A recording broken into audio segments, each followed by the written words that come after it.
Welcome to Stronger Weekly, brought to you by Purist Nutrition. I'm Jesse Karajat. It's Friday, January 17th. Here's your health and fitness news for the week. This week, the Trump administration sent shockwaves through the mental health and addiction treatment system when it abruptly cut roughly $2 billion in federal grant funding, only to reverse course just 24 hours later after bipartisan backlash. So here's what happened. Late Tuesday night, the Substance Abuse and Mental Health Services Administration, SAMHSA, sent termination letters to more than 2,000 organizations across the country. The letter said that programs no longer, quote, aligned with the administration's public health agenda. For an entire day, nonprofits, local health departments, and addiction treatment centers had no idea if they'd still exist by next week or if their staff would still even have jobs. Then Wednesday night, after intense pushback from both Republicans and Democrats, the administration reversed the decision and restored all the funding. According to NPR, which first broke the story, officials at the Department of Health and Human Services never explained who made the initial decision to cut the funds, and they didn't say who made the call to restore them either.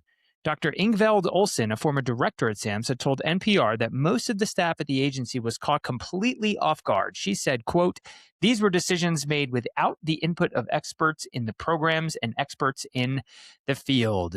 The National Alliance on Mental Illness called it demoralizing for a system that's already been weakened by deep cuts to Medicaid that Congress passed last year in 2025. So, practical takeaway: if you or someone you know relies on mental health or addiction services, this is just a reminder that these programs are fragile right now. Check in with your local providers, make sure they're all still operational. And if you're in a position, please donate or advocate for stable funding. Now is the time. Next up, more news on healthcare reform. Yesterday, President Trump announced what he's calling the Great Healthcare Plan, a proposal aimed at lowering healthcare costs by sending money directly to Americans instead of to insurance companies. But if you're wondering what does that actually mean, you are not alone. The plan, which Trump announced in a video this week, calls for lowering prescription drug prices through, quote, most favored nation deals that would let Americans pay the same prices for medications as people in other countries. It also proposes making more drugs available over the counter to increase competition and reduce the need for expensive doctor's visits.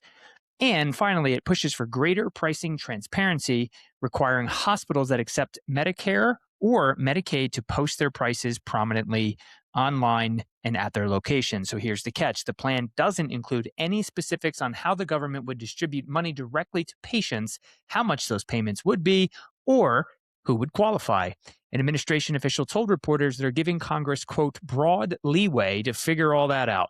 The plan also notably leaves out an extension of the Enhanced Affordable Care Act, which expired at the end of last year. Last week, the House passed a bill to extend those subsidies for 3 years, with 17 Republicans breaking ranks to vote with Democrats. But the bill's future in the Senate is still uncertain, and Trump has suggested he might veto any extension.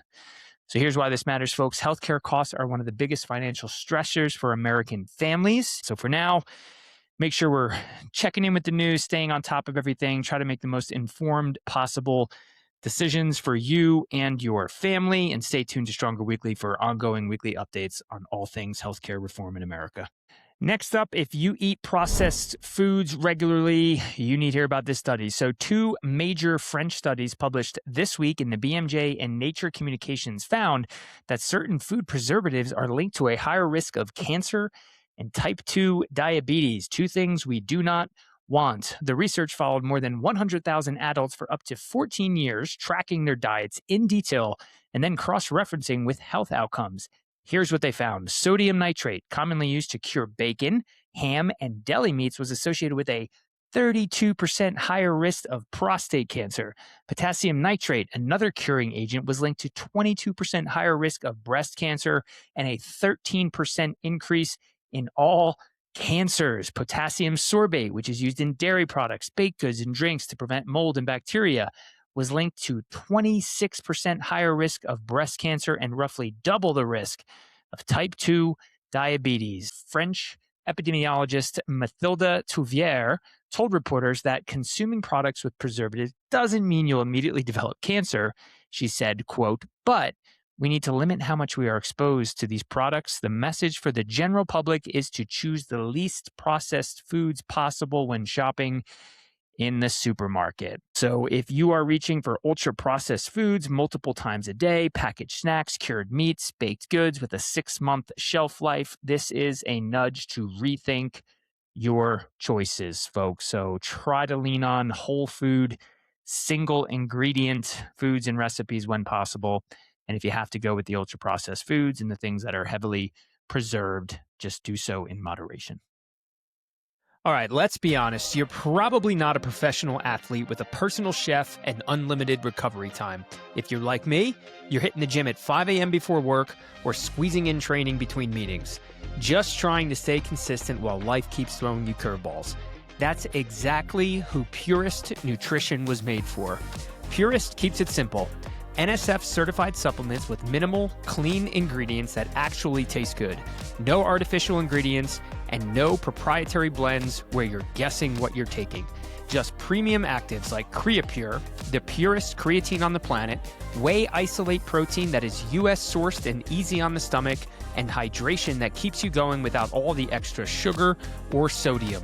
Whether you're a parent juggling kids and training or just someone who refuses to compromise on quality, Purist Nutrition fits your routine.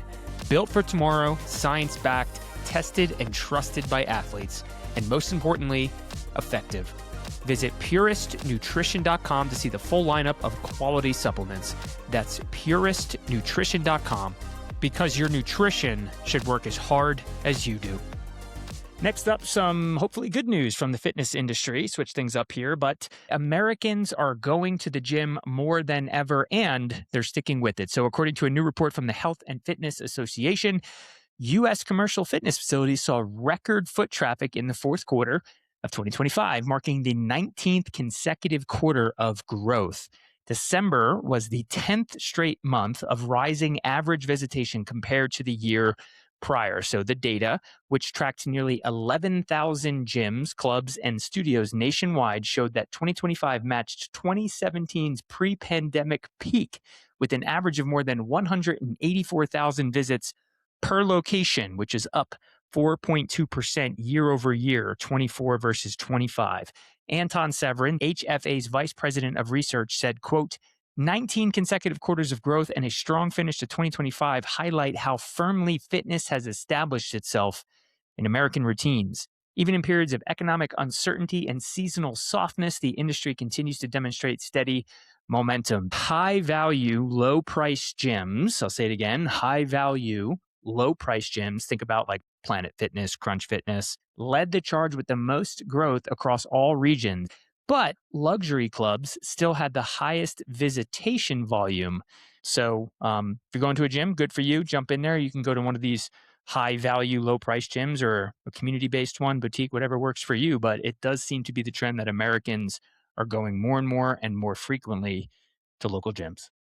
And lastly, for today, we're going to wrap with something that I just found interesting and thought I'd share, and it just might humble you a little bit. So the United States Navy just rolled out this week a brand new combat fitness test for not only all sailors, but specifically also for Navy SEALs and other special operators. So starting this year, the elite sailors have to pass this test annually just to keep their jobs. And here's what it entails. And again, this might humble you if you are sitting feeling pretty confident about your fitness. So 4 events. The first one, an 800-meter swim with fins. Just picture myself swimming back and forth the football field, back and forth, back and forth, back and forth.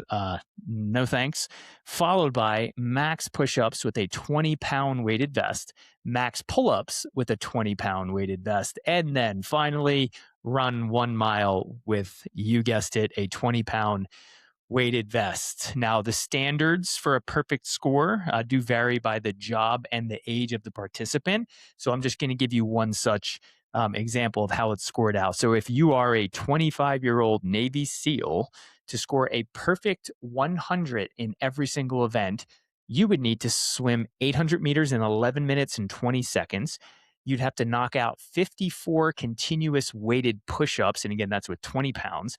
21 weighted pull-ups, again with 20 pounds, and then run a mile in 8 minutes flat with a 20-pound weight vest. So pretty intense stuff just to pass. I looked at the scores for this. If you just want to get a passing grade, not score perfect, 99.9% of us probably could not have. I think it's awesome that our American military has these annual fitness tests, and sometimes they have to do it twice a year just to make sure you're staying in shape. I think all of us should have some baseline, some type of fitness test, something that we're monitoring and tracking over time, if anything, to make sure we're staying fit, but maybe even making improvements. So awesome stuff coming out of the Navy. And again, sorry to humble you, but I thought it was pretty cool to share. And that's your health and fitness news for the week. Thank you so much for listening to Stronger Weekly. Join us Tuesdays for in-depth interviews and deep dives on the topics that matter most for your health and fitness. And every Friday, we are right here breaking down the week's biggest health and fitness headlines. Don't forget to follow the show, leave us a rating, and share this episode with someone who you think might enjoy it.